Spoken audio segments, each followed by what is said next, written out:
خدا کا قرآن سننے کے لیے تیار نہیں.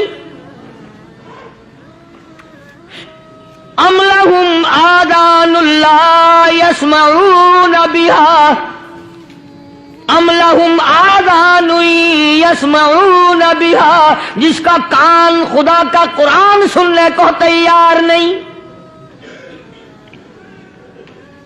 خدائی فیصلہ سنو، اللہ کے قرآن کا فیصلہ سنو، اللہ کے کلام کا فیصلہ سنو. جس کا کان میرا کلام سننے کے لیے تیار نہیں، جس کو میرا قرآن سن کے مزہ نہیں آتا، جس کو میرا کلام سن کے حلاوت نہیں آتی، جس کو میرا کلام سن کے لذت نہیں آتی، جس کی روح تازی نہیں ہوتی، جس کو لطف نہیں آتا، جس کو کیف نہیں آتا، جس کو سرور نہیں آتا، جو میرا قرآن سننے کو تیار نہیں، جو میرا قرآن آنکھوں سے دیکھنے کو تیار نہیں، جو میرا قرآن سننے سمجھنے کے لیے تیار نہیں. آؤ پھر خدائی فیصلہ سنو. فرمایا اولئک کالانعام.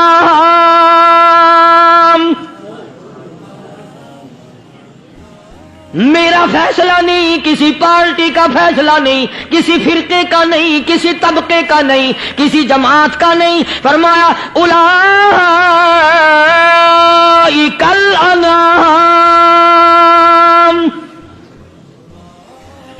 پیدا کرنے والا مالک و خالق کہتا ہے مجھے اپنی کبریائی کی قسم یہ سارے جانور ہیں.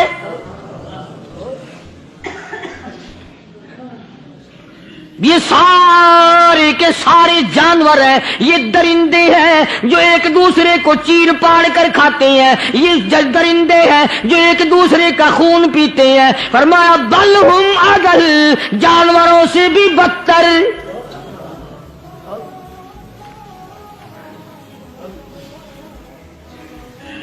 جس کے دل میں قرآن سن کر ترس نہیں، جس دل میں رحم نہیں، اپنے سے کمزور دیکھ کر جس کے دل میں شفقت نہیں، مہربانی کا مادہ نہیں، فرمایا وہ کوئی بندہ ہے، وہ تو جانور ہے. اور خدا غضب میں آ گیا، فرمایا بل ہم اضل، اس سے بھی بدتر. اللہ والے جو ہیں وہ ان خصلتوں کو دور کراتے ہیں، اور وہ آدمی کے مزاج اور دل میں سے ایسی چیزیں نکالتے ہیں جو اس کی بربادی کا ذریعہ بنتا ہے.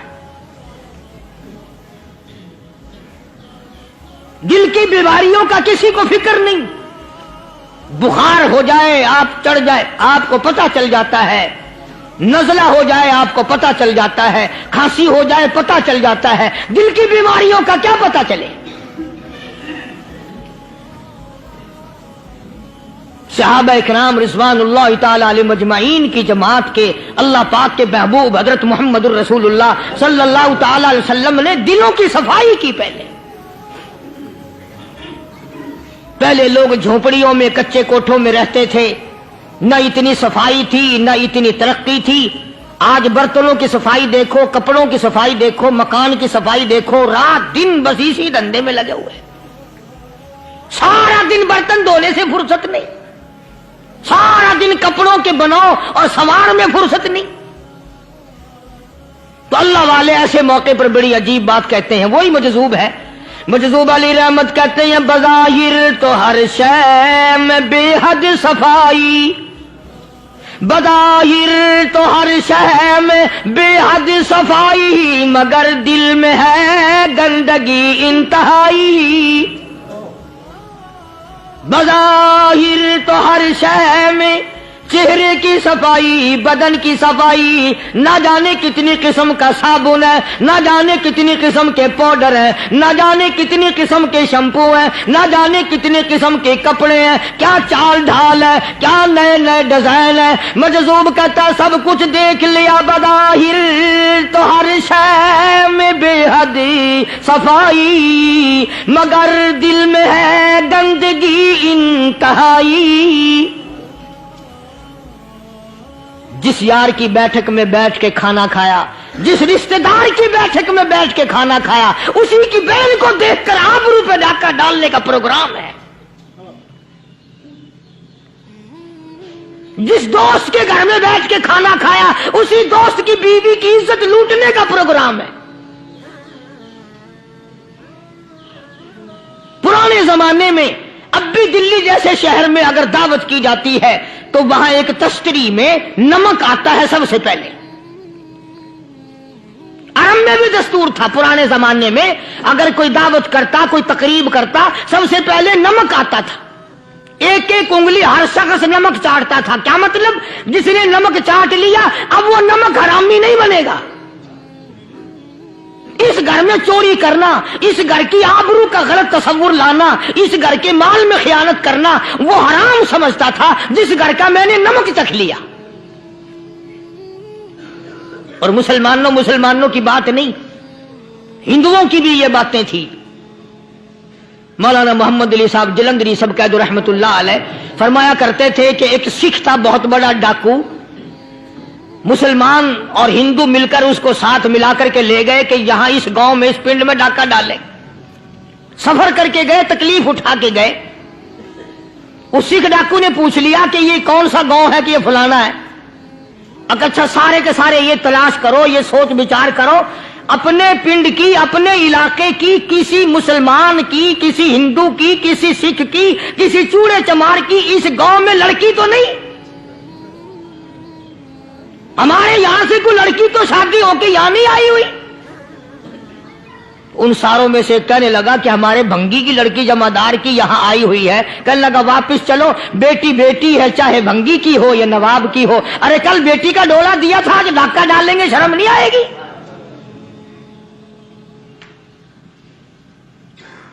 آج وہ تصور کہاں چلے گئے؟ اور ہم سب روتے پھرتے ہیں سکون نہیں، سکون نہیں، اطمینان نہیں. ارے اطمینان آئے گا کیسے؟ ہمارے دل بے ایمان ہے، نیتیں خراب ہے، آئے گا کہاں سے؟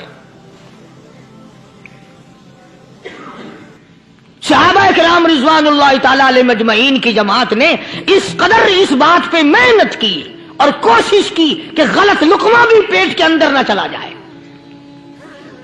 چنانچہ میں علی الاعلان کہتا ہوں 1,29,000 صحابہ کرام کالی کملی والے کے دیوانے اور پروانے، حضور کے یار جانثار، حضور کے ساتھ پھاقہ کھانے والے، پھاقوں مرنے والے، پتھر کھانے والے، اپنے بچوں کے ٹکڑے ہوتے ہوئے دیکھ کر لا الہ الا اللہ محمد الرسول اللہ کی صدا بلند کرنے والے صحابہ کرام کا یہ حال تھا. پیدل سفر کر کے جاتے تھے یہودی عیسائی، شام نکل گئے، فلسطین نکل گئے، ہندوستان آ گئے، 2 سال لگ جاتے تھے. اپنی جوان بیٹیوں کو مسلمانوں کے گھروں میں چھوڑ کے آ جاتے تھے. کبھی نگاہ نبوت نے جن کو رنگ دیا تھا، کبھی کسی صحابی پہ ذرہ برابر الزام نہیں لگا. ان یہودیوں کا، ان عیسائیوں کا یہ عقیدہ تھا کہ محمد صلی اللہ علیہ وسلم کے جو غلام ہیں ان کی نگاہ بھی پاک ہے، ان کے دل بھی پاک ہیں، ان کے ارادے بھی پاک ہیں، ان کے ہاتھ بھی پاک ہیں. مصر کے گورنر نے، مصر کے جنرل کرنل نے خط لکھا سیدنا فاروق اعظم رضی اللہ تعالی عنہ کی خدمت میں. دور خلافت ہے حضرت فاروق اعظم کا. کیا خط لکھا کہ حضور مجھے کافی وقت گزر گیا ہے اور فلاں علاقے میں آپ کے حکم سے ہم نے جانا ہے اور راستہ صرف ایک ہے اور اس راستے میں جال بچھا دیا گیا. اب مجھے مشورہ دیں میں کیا کروں، حکم دیں مجھے. جال کیا بچھا دیا گیا کہ ہمیں پتا چل گیا ہے عیسائیوں نے پروگرام بنایا، سینکڑوں لڑکیاں تلاش کر کر کے بڑی خوبصورت حسینہ اکٹھی کی ہیں، ان کو گانے بجانے کی ٹریننگ دی ہے، ان کو اچھی اچھی آوازوں والی لڑکیاں ڈھونڈ کے لائے ہیں اور انہوں نے یہ پروگرام بنایا کہ جب مسلمانوں کی فوج اس گلی سے گزرے گی ان کوٹھوں کے اوپر چڑھ کے گانا بجانا کریں گے تاکہ ان کے دل میں بدماشی آئے اور ان کا بیڑا غرق ہو.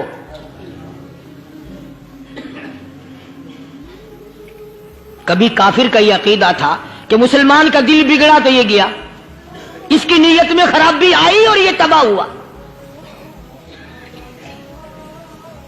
جناب فاروق اعظم رضی اللہ تعالی عنہ نے اسے یہ خط نہیں لکھا کہ تو قرآن پڑھا کر، تو نفل پڑھا کر.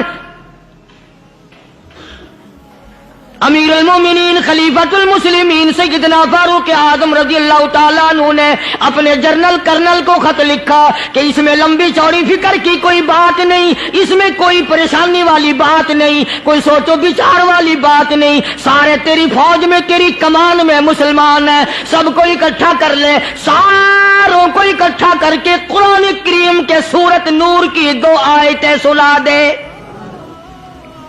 یہ بھی نہیں فرمایا کہ سزا سناؤ، اتنے کوڑے لگیں گے، جو خلاف کرے گا یوں قید ہوگی، یہ کورٹ مارشل کر دیا جائے گا، کچھ نہیں۔ جناب فاروق اعظم رضی اللہ تعالیٰ عنہ کی رائے دیکھو، ان کے خیال میں قرآن کریم میں اتنی بڑی طاقت ہے، اتنی بڑی عظمت ہے، اتنی بڑی کرامت ہے، کلام الہی میں اتنا بڑا شرف ہے۔ اعلان کر دیا، فرمایا اپنے کرنل کو ساری فوج کو لشکر کو اکٹھا کر کے قرآن کریم کی فلاں فلاں آیت سنا دے۔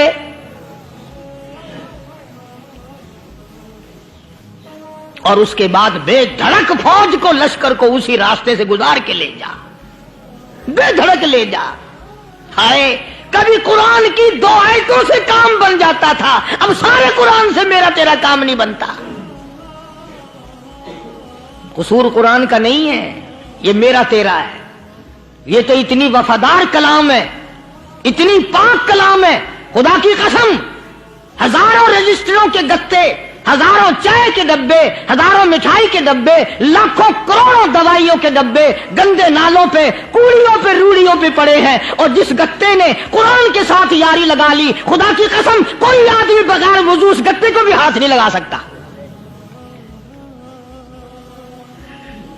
ہزاروں نہیں لاکھوں کپڑے مارکیٹ میں پڑے، پر جس کپڑے نے قرآن سے یاری لگا لی، جو کپڑا جزدان بن کر قرآن پہ چڑھ گیا، لوگ اس کو بھی چومتے ہیں، اور چومنا چاہیے۔ یارو کپڑے نے قرآن سے یاری لگائی تو کپڑا عظمت والا بن گیا، گتے نے یاری لگا لی تو گتا بن گیا۔ ہزاروں قسم کے کاغذات روزانہ ذلیل ہوتے پھرتے ہیں، جس کاغذ پہ قرآن لکھا گیا وہ عظمت پا گیا، جس سیاہی سے قرآن لکھا گیا وہ سیاہی عظمت والی بن گئی۔ ارے اگر مسلمان قرآن کو اپنے اندر پیدا کر لے، اس کی عظمت کو بسا لے، اس کو اپنا لاہ عمل بنا لے، اس کو اپنے سر پہ رکھ لے، تو کیا یہ بندہ قرآن کے ساتھ وفاداری کرے تو قرآن کیا خیال ہے قرآن بے وفائی کر دے گا؟ یقین نہیں، یقین اصل بات اعتقاد کی ہے۔ یقین کا تو یہ عالم بنا ہوا کہ اگر کوئی چوری کا معاملہ ہو جائے اور کسی پر شبہ ہو، اگر اسے کہو کہ قرآن اٹھا دے تو دیر نہیں لگائے گا، اور اگر کہے کہ فلانی خانگاہ کا کنڈا مار دیا کہ یہ کام میں نہیں کرتا۔ خانگاہ کے کنڈے پہ ایمان ہے، قرآن پہ ایمان نہیں۔ اس پر یقین ہے کہ پیر اندھا کر دے گا، اور یہاں یقین نہیں کہ جس خدا نے پیدا کیا اگر میں نے جھوٹا قرآن اٹھایا تو وہ برباد کر دے گا۔ عجیب عجیب لوگ ہیں۔ چنانچہ مصر کے کرنل نے، مصر کے جنرل نے ساری فوج کو اکٹھا کر لیا۔ اس نے بھی یہ بات تو نہیں کہی کہ فاروق اعظم کو دوبارہ خط لکھتا کہ حضرت یہ تو 2 آیتیں آپ نے لکھی، یہ تو سارا قرآن روز پڑھتے ہیں، پر بنے گا کیا؟ جیسے فاروق اعظم کا یقین تھا، فاروق اعظم کی فوج کے کرنل کا بھی یقین ہے، فاروق اعظم کے فوج کے جنرل کا بھی یقین ہے۔ اس نے ساری فوج کو اکٹھا کیا، لشکر کو جمع کیا، اور اس کے بعد کہنے لگا قل للمؤمنین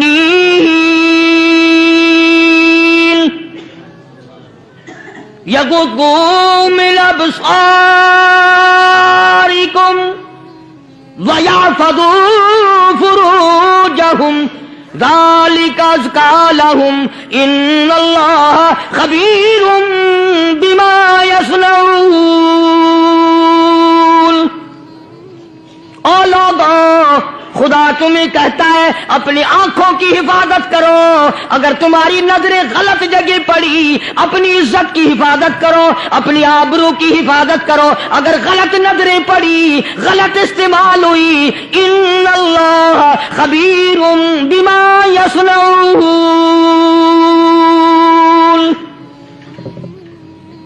اللہ پاک تمہاری ساتھ ساتھ ہے، وہ ہر چیز کو دیکھتا جائے گا، وہ ہر چیز تمہاری دیکھے گا۔ چنانچہ تاریخ شاہد ہے، ابن حشام نے لکھا ہے، ابن خلدون نے لکھا ہے، اور کئی مورخین نے لکھا ہے کہ جب مسلمان کرنل نے اپنی فوج کو قرآن کی 2 آیتیں سنائی اور اس کے بعد حکم دیا چلو، تمام کا تمام لشکر چل رہا ہے، ادھر ڈھول بجا، دھماکے بجے، گانا شروع ہوا، گانا بجانا شروع ہوا، ساری فوج نکل گئی، سارا لشکر چلا گیا۔ لڑکیوں نے دیکھا کہ یہ تو ختم ہو گئے، نیچے آواز دے کے کہنے لگی اور جانے والوں یہ ساری فوج کئی اندھوں کی فوج تو نہیں؟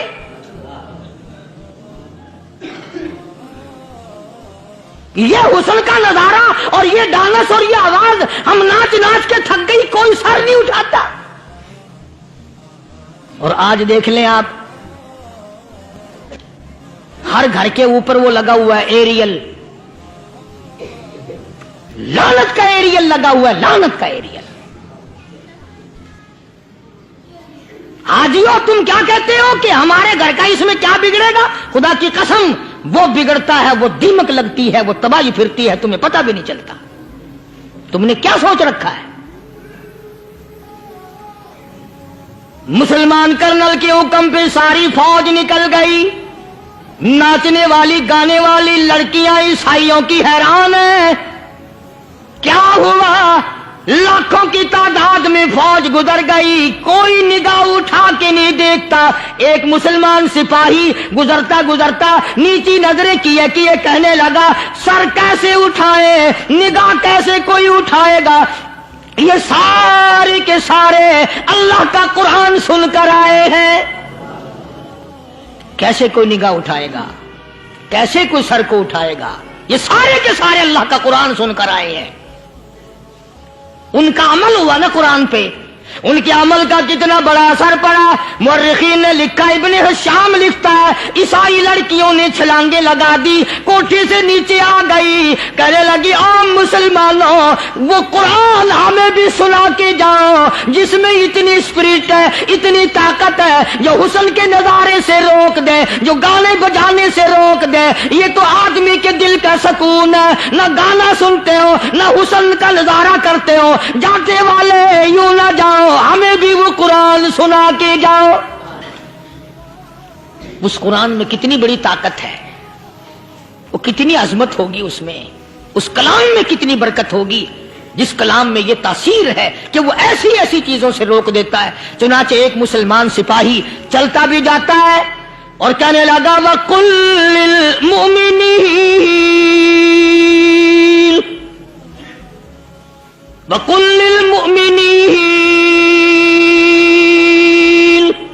قرآن کی آیت پڑھ کے سنائی، سینکڑوں نہیں بے شمار لڑکیاں ایک مسلمان کی زبان سے اللہ کا قرآن سن کے کہنے لگی اور جانے والوں چھوڑ کے نہ جاؤ، ہمیں بھی کلمہ پڑھاؤ۔